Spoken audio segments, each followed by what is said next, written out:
सबसे लास्ट में उसकी घोषणा की गई। इनकम टैक्स स्लैब, बार बार कहा गया कि मध्यम वर्ग को राहत दी जाएगी, उस राहत की झलक भी दिख गई है। 12 लाख तक कोई टैक्स पे करना नहीं होगा। हालांकि पूरे स्लैब को एक बार फिर से समझना होगा। जब पूरी चीज़ें सामने आ जाएंगे हम इसके बारे में विस्तार से चर्चा करेंगे। इस बजट में बहुत कुछ खास है और हम कह सकते हैं कि जो मोदी 3.0 है, उसमें मोदी सरकार 3.0, उसमें बहुत सारी चीज़ें ऐसी हैं जिनके लिए हम कह सकते हैं कि वो विकसित भारत की ओर जाने का इशारा कर रही हैं। बिहार के लिए बहुत कुछ है। बिहार के लिए कई सारी योजनाएं हैं। मखाना क्रॉप के लिए है और उसकी मार्केटिंग, और हम कह सकते हैं कि पूरी बातें उसको लेकर जो कही गई हैं वो उनके लिए, हम मखाना किसानों के लिए, और पर्टिकुलरली जो नॉर्थ बिहार का इलाका है, वहाँ पे कोशी का जो इलाका है, वहाँ के लिए, वहाँ की सिंचाई योजनाओं के लिए काफ़ी कुछ कहा गया। तो बिहार इस हम कह सकते हैं सबसे ज़्यादा अगर किसी के बजट में चर्चा हुई है किसी एक प्रदेश की, तो वो बिहार की है। IIT पटना को एक्सपेंड किया जाएगा, बढ़ाया जाएगा। मेडिकल के क्षेत्र में 10,000 सीट्स बढ़ाई जाएंगी, ये एक बड़ी खबर है, खासकर युवाओं के लिए। युवाओं को फोकस करने की कोशिश की गई है। MSME को एक तरह से इंजन बनाने की कोशिश की जा रही है रोज़गार सृजन की जहाँ तक बात है। तो हम ये कह सकते हैं कि ये बहुत मजबूत बजट है एक तरह का, और इससे बहुत कुछ आपको सामने दिखाई पड़ेगा इसका असर। लेकिन फ़िलहाल जिसकी बात सबसे ज़्यादा की जानी चाहिए वो है कि मध्यम वर्ग को रिलैक्स किया है, और इनकम टैक्स स्लैब में जो छूट है वो बहुत महत्वपूर्ण है। इसके अलावा बहुत सारी चीज़ें ऐसी हैं कि जो सस्ता होगा वो अब बहुत जल्दी आपको ग्राफिक्स में भी हम ये दिखाएंगे।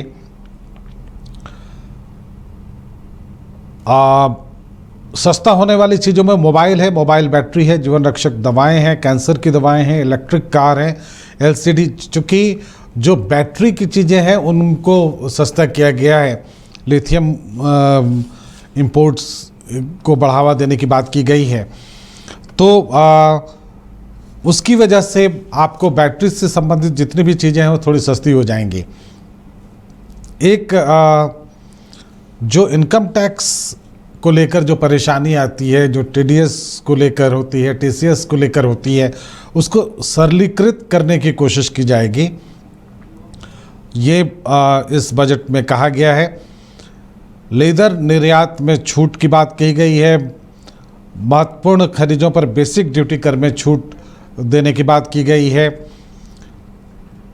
और जो एक आर्थिक जो गतिविधि है उसमें कानून का हस्तक्षेप कम से कम हो, इस ओर ध्यान दिया गया है। हम आपको अपने गेस्ट से भी मिलाएंगे आज इस डिस्कशन में, और कोशिश करेंगे कि इस पूरी बातचीत को समझने की। हालांकि हम आपको जैसा बता रहे हैं कि बहुत सारे प्रपोजल्स ऐसे हैं जो धीरे धीरे सामने आएंगे और तभी हम समझ पाएंगे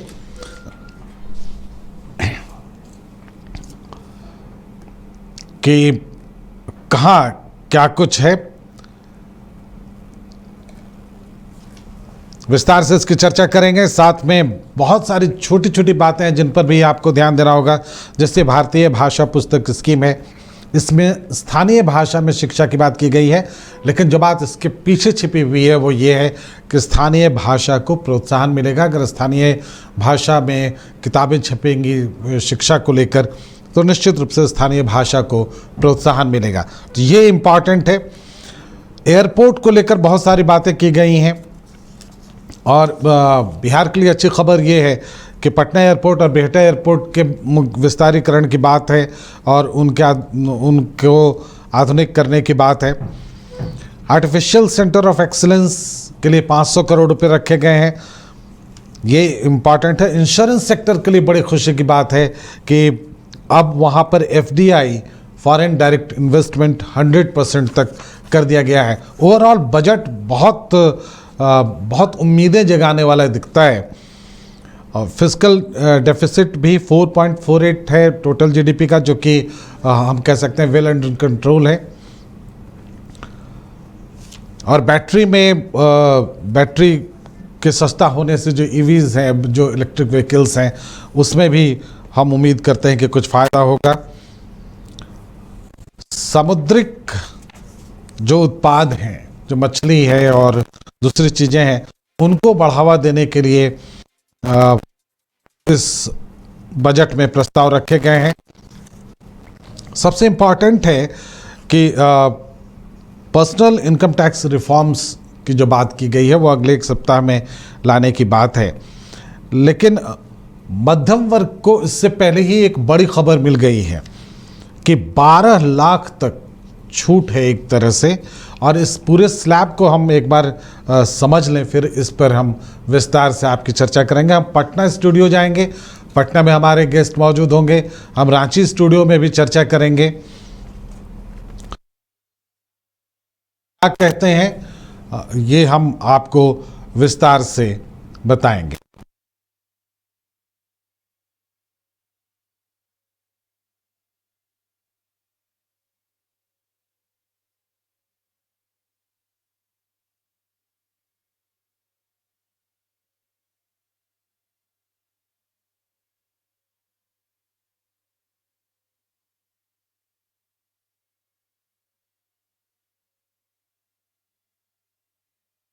तमाम चीज़ें हैं जो कि बेहद महत्वपूर्ण है और हम उम्मीद करते हैं कि इसका हालांकि जहां तक शेयर बाज़ार की बात है, एक बार बढ़ता हुआ ज़रूर दिख रहा था और मिडिल क्लास को रियायत देने के बाद बाज़ार का रुख क्या रहा, ये सारी चीज़ें हम एक बार देखेंगे।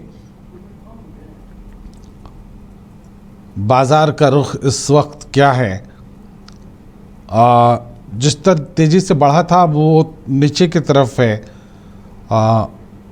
हाँ, अब उसने रेक्टिफाई किया है बाज़ार ने अपने आप को, और BSE सेंसेक्स बढ़ गया है, निफ्टी बढ़ गई है। और आप देखेंगे निफ्टी बैंक वाला जो सेक्टर है उसको अगर आप छोड़ दें, निफ्टी मिड कैप का जो है वो बढ़ता हुआ दिख रहा है। तो निफ्टी जो है वो 14.55 वो प्रतिशत बढ़ा है, जो कि 0.06 है। ओवरऑल 80.97 ये बढ़ा है, जो कि परसेंटेज के हिसाब से आप देखेंगे तो 0.08 है। 15.95 पॉइंट निफ्टी बढ़ी है, जो कि 0.07 है, जो कि आप देखेंगे। हालांकि अब उसको रेक्टिफाई कर रहा है, धीरे धीरे बाज़ार अपने आप को रेक्टिफाई कर रहा है। जब तक बजट के सारे प्रस्तावों का वो ठीक से अध्ययन नहीं करेगा तब तक ये ऊपर नीचे चलता रहेगा। लेकिन अभी तक ऊपर की ओर है बाज़ार और वो साफ दिख रहा है। जो खासकर जो स्मॉल कैप्स हैं और उन सब में निश्चित रूप से बाज़ार बढ़ता हुआ दिख रहा है आपको। बॉम्बे स्टॉक एक्सचेंज वो 27.02 पर 02 पॉइंट आगे बढ़ा है, बल्कि 35.60 धीरे धीरे बढ़ रहा है। 0.04% ओवरऑल है। तो बाज़ार का रुख भी इस बजट को लेकर बहुत सकारात्मक हम कह सकते हैं। तो मतलब ये है कि ये उस तरह का बजट है जिससे हर वर्ग को कुछ ना कुछ फ़ायदा मिलेगा, और यही बताने की कोशिश की है निर्मला सीतारमण ने अपने बजट में। और बजट थोड़ा क्लैरिटी की ओर है, साफ दिखाता है कि हम बजट चाहता क्या है। बहुत साफ है। युवाओं के लिए बहुत सारी चीज़ें हैं, खासकर 10,000 सीट्स जब बढ़ी हैं, मेडिकल सीट्स बढ़ी हैं, तो इसका फ़ायदा उनको मिलेगा। टूरिज़्म के 52 स्पॉट्स को डेवलप करने की बात है, जिसमें भी रोज़गार सृजन की बात है। MSME को राहत दी गई है, MSME को मजबूत बनाने की कोशिश की जा रही है, जिससे भी रोज़गार बढ़ने की उम्मीद है। तो रोज़गार की दृष्टि से अगर हम देखें तो ये भी बहुत इम्पॉर्टेंट है।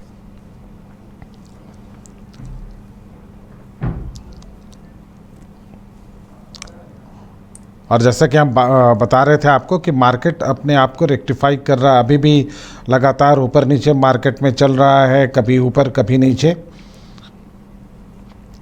लेकिन अभी तक ये ऊपर की ओर है, नीचे नहीं गया है।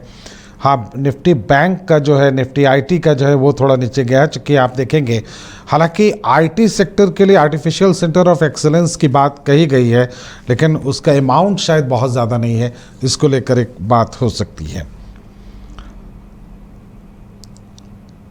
तो अब फिर बाज़ार नीचे की ओर जा रहा है, बहुत धीरे धीरे जैसे जैसे वो मार्केट रेक्टिफाई करेगा अपने आप को, सारे प्रपोजल्स को समझेगा, तब तब उसके रिएक्शन सामने आते रहेंगे आपको। तो बाज़ार का हाल ये है, अभी फ़िलहाल निफ्टी में बढ़त देख रहे हैं अब। बॉम्बे स्टॉक एक्सचेंज अभी फ़िलहाल नीचे की ओर है, जो कि ऊपर की ओर था अब से कुछ देर पहले तक, और फिर निफ्टी की बात जहाँ तक है वो भी अभी नीचे की ओर है, जबकि वो आगे की ओर था। निफ्टी फिर एक बार ऊपर की ओर है, तो बाज़ार सेटल होना चाह रहा है, अभी इसको छोड़ देना चाहिए शायद, इसके बाद फिर हम इस पर चर्चा करेंगे।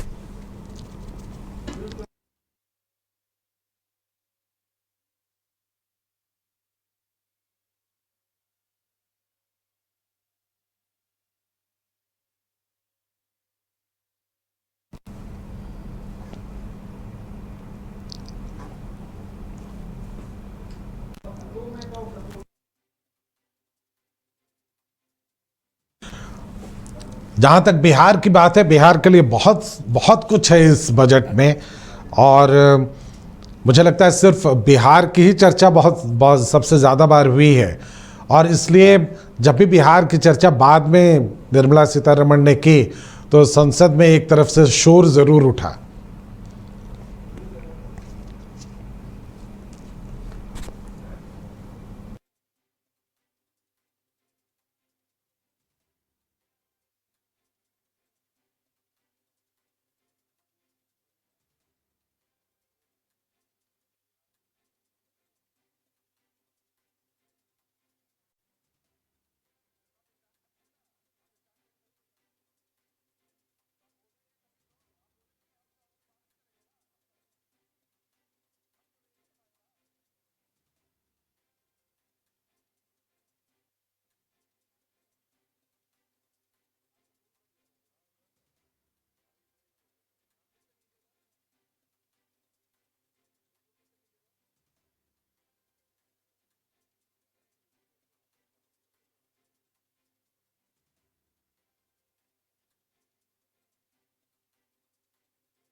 इंश्योरेंस सेक्टर की बात है, वहाँ एफडीआई में 100%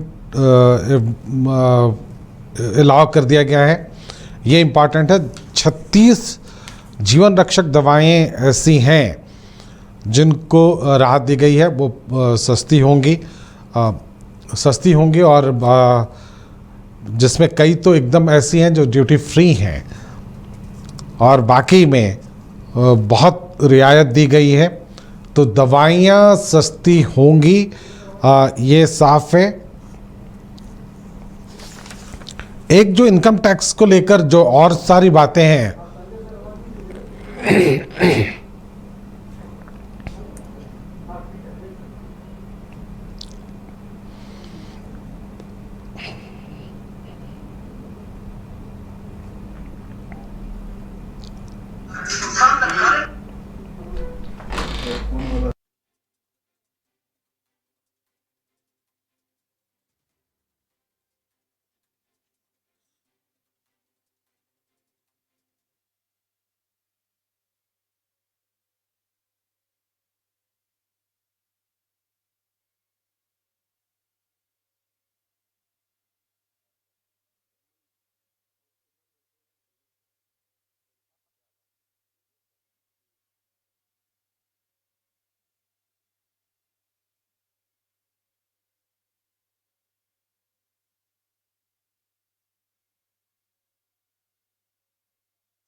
तो ये है बजट की जो मुख्य बातें हैं। आप ये हमारे साथ जुड़े हुए हैं पटना से, उनसे बातचीत करेंगे, और मनीष मौजूद हैं वहाँ, उनसे भी बातचीत करेंगे। हमने बिहार और झारखंड को अलग अलग सजाने की कोशिश किया। आज बिहार के लिए बल्ले बल्ले है, क्या कहेंगे संजय जी? बिहार के लिए काफ़ी कुछ है इस बजट में। स्वाभाविक है, चूंकि 2025 में बिहार में चुनाव है, तो इस तरह की संभावना की व्यक्त की जा रही थी कि बिहार के हिस्से में इस बार भी कुछ बेहतर ही मिलेगा। और चूंकि बिहार और आंध्रा के सहयोग से केंद्र की सरकार चल रही है, तो इसको भी हम लोग इस रूप में भी देख सकते हैं। हाँ, निश्चित रूप से बिहार के हिस्से में कई चीजें आई हैं, और जो हालांकि 1.5 लाख करोड़ का इन लोगों ने एक प्रपोजल रखा किया, जो इनको सहायता मिली थी तो और थी, लेकिन जिस तरह से कुछ चीजें इनके हिस्से में आई है। अब मखाना बोर्ड ले लीजिए, तो मखाना बोर्ड का ये बिहार में होगा, ये बड़ी बात। प्रोसेसिंग यूनिट, उसको लेकर के कहा गया कि उसका हमारा रिसर्च सेंटर बिहार होगा, ये एक अपने आप में बड़ी उपलब्धियां हैं। एक बुद्ध तरक्की को लेकर के कि बुद्ध से जुड़े जो जगह रहे हैं, तो बुद्ध से जुड़े हुए जो जगह रहे हैं उसमें प्रायोरिटी है, ज्ञान भी यहीं प्राप्त हुआ था, और जो जहां जहां उन्होंने उपदेश दिया था तो वो बुद्धा का जो सर्किट, तो उन जगहों को विकसित करने की बात की जा रही है। दोनों एयरपोर्ट को, पटना एयरपोर्ट को भी और बिहटा एयरपोर्ट को भी, उन दोनों को लेकर के कहा गया कि उसका विस्तारीकरण किया जाएगा। ये भी बिहार के हिस्से में एक बड़ी उपलब्धि है।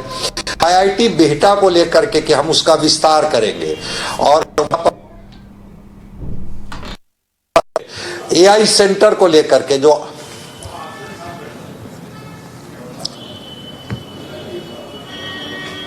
जी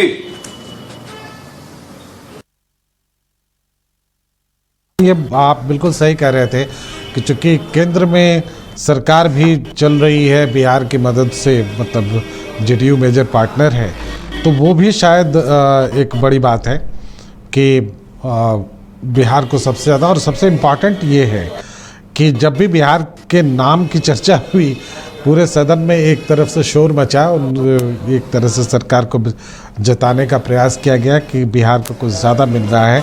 लेकिन सही बात यही है कि बिहार की ही चर्चा हुई इस बजट में ठीक से, और कई जगहों पर हुई, पटना की बात हुई, और दूसरे, और इम्पॉर्टेंट ये है कि ट्रेन को लेकर कोई जैसे गति शक्ति जो भी है प्रधानमंत्री के कंसेप्ट, उससे ट्रेन की बात कहीं दिखाई नहीं पड़ी है अभी।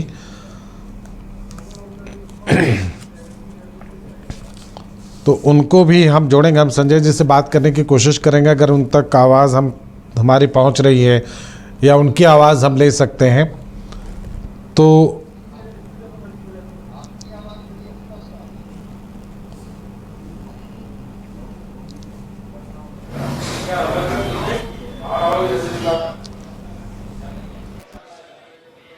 संजय जी, बहुत सारी चीज़ों की चर्चा हुई, खासकर एयरपोर्ट्स की बड़ी चर्चा हुई, बिहटा एयरपोर्ट और पटना के विस्तारीकरण को लेकर। क्या कुछ आपको दिखाई पड़ता है जो, और इसके अलावा ग्रीन ये जो है एयरपोर्ट, उनको भी लेकर चर्चा हुई है, तो मैं देख रहा था इसका कितना फ़ायदा होगा बिहार को?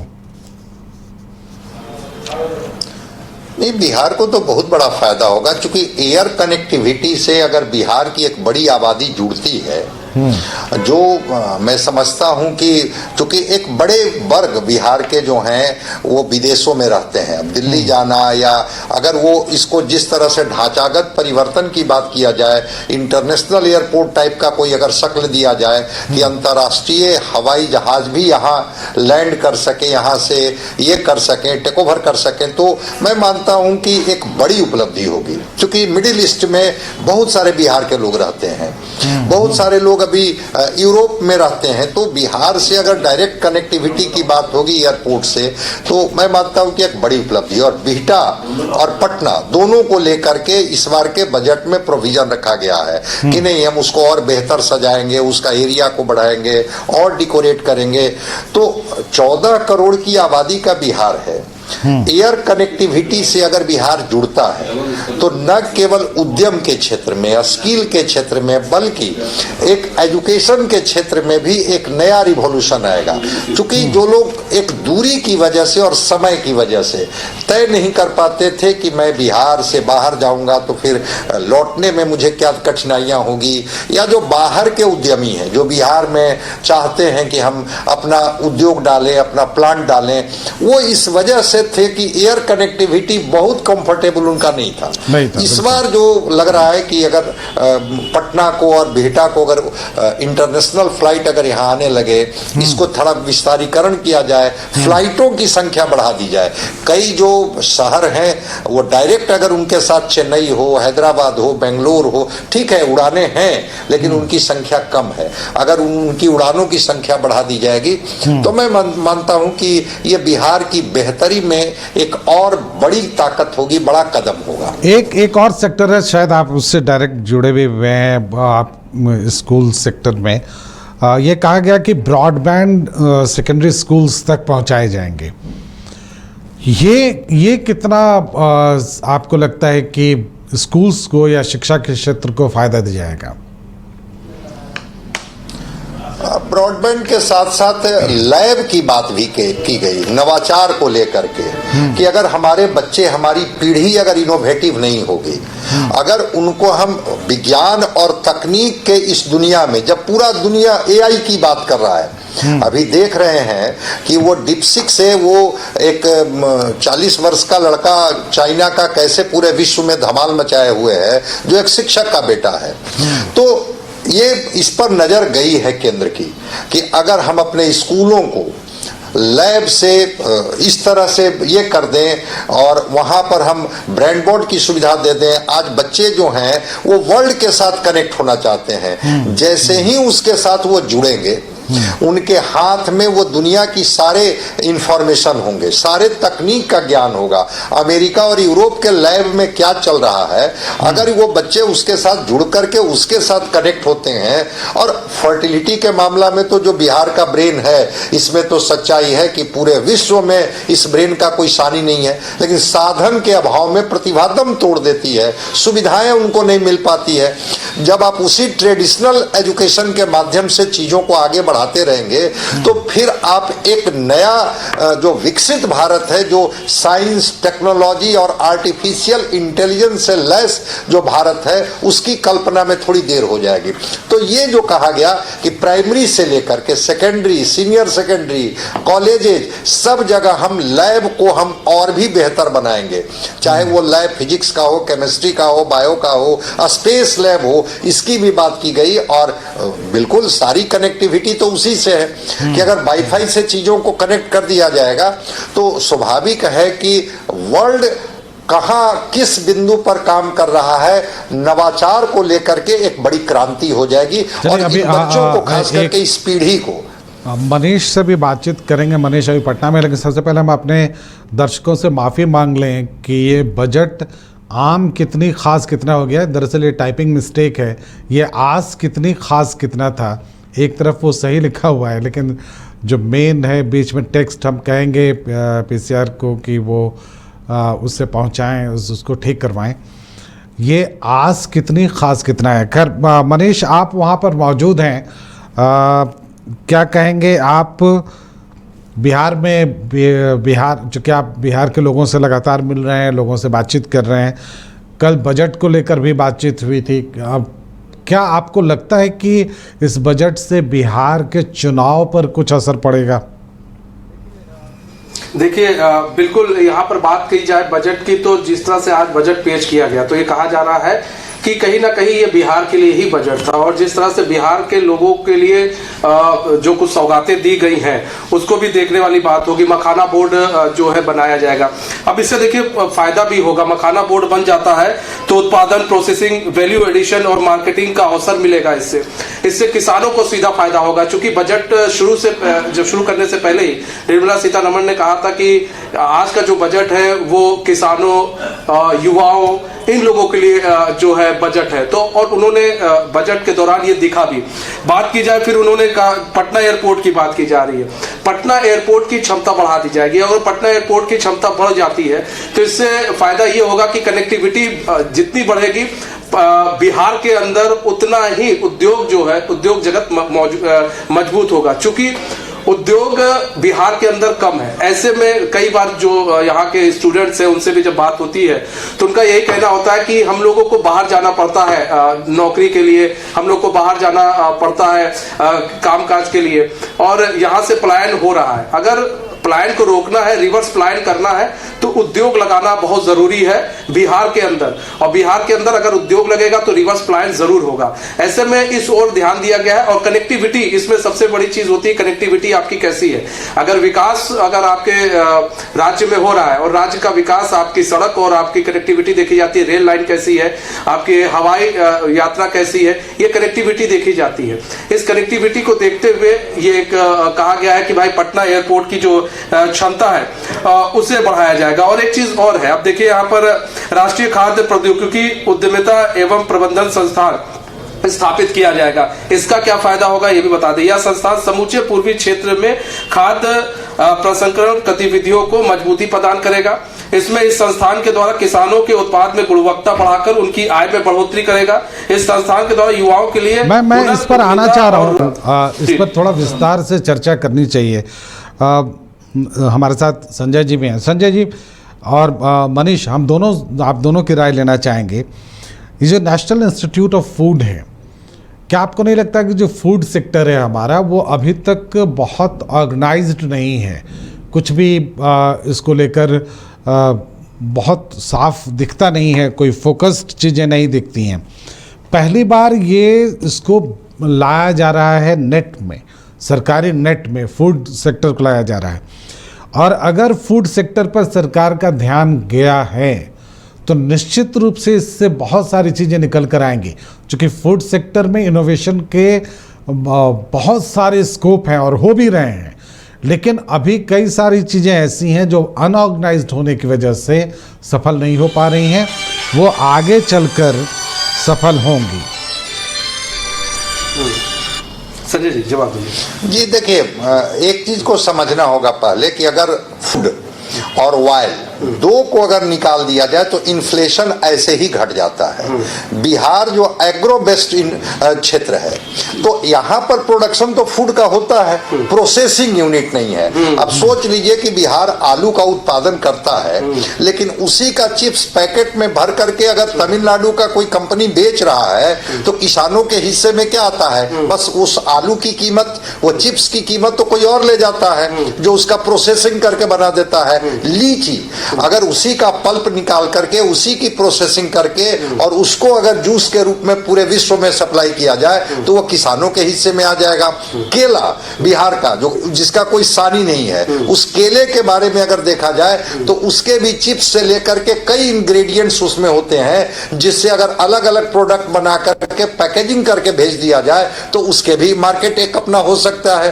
तो मक्का जो बड़ा यही जो है वो पॉपकॉर्न बना करके दूसरे कंपनियां बेच देती हैं, किसानों के हिस्से में केवल मक्का रह जाता है, उसके पैसे रह जाते हैं। तो वो पॉपकॉर्न हो, चिप्स हो, चाहे पल्प हो, चाहे मैंगो जूस हो, जितने भी तरह के उत्पाद आपके यहाँ हैं, अगर इसकी प्रोसेसिंग की यूनिट आपके यहाँ आ जाती है तो किसान क्या करेगा? एक अच्छी कीमत पर उसको वो खरीद लेगा और वो प्रोसेसिंग यूनिट उसका प्रोसेसिंग करके उसकी पैकेजिंग करके दो फायदे हैं, इसके दो आयाम हैं। एक आयाम तो है कि एक रोजगार मिलेगा और दूसरा किसानों को उसके मूल्य मिलेंगे, और तीसरा अगर प्रोसेसिंग कर करके उसको बेचता है तो उसके मार्केट वैल्यू होंगे, जिसके फायदे सीधे सीधे इनको होंगे। तो फूड और फूड प्रोसेसिंग का तो बहुत दिनों से डिमांड था। अब मखाना का जो एक बना है, वो जो पूरा जो दरभंगा का इलाका है, मधुबनी का इलाका है, सीतामढ़ी का इलाका है, कुछ क्लियर हो पाया है क्या कि जो नेशनल इंस्टीट्यूट ऑफ फूड है, कुछ आपको अंदाज़ा इससे मिल पा रहा है कि ये सिर्फ जो फूड प्रोसेसिंग है उसकी ओर सिर्फ ध्यान है, या जो सिंपल फूड है जो कि हम कह सकते हैं होटलिंग सेक्टर में जाता है, और उनको भी इसमें शामिल किया जाएगा? नहीं, उसको भी इसमें शामिल करने की बात चल रही है, क्योंकि प्रोसेसिंग ही केवल नहीं है, वो प्रिजर्वेशन की भी बात चल रही है। वो डॉक्टर प्रेम कुमार जो ने मांग भी किया था कि भाई ये जो है जब तक देखिए रिएक्शंस आने शुरू हुए हैं। संजय जी, मैं थोड़ा सा रुकूंगा आपको। बीजेपी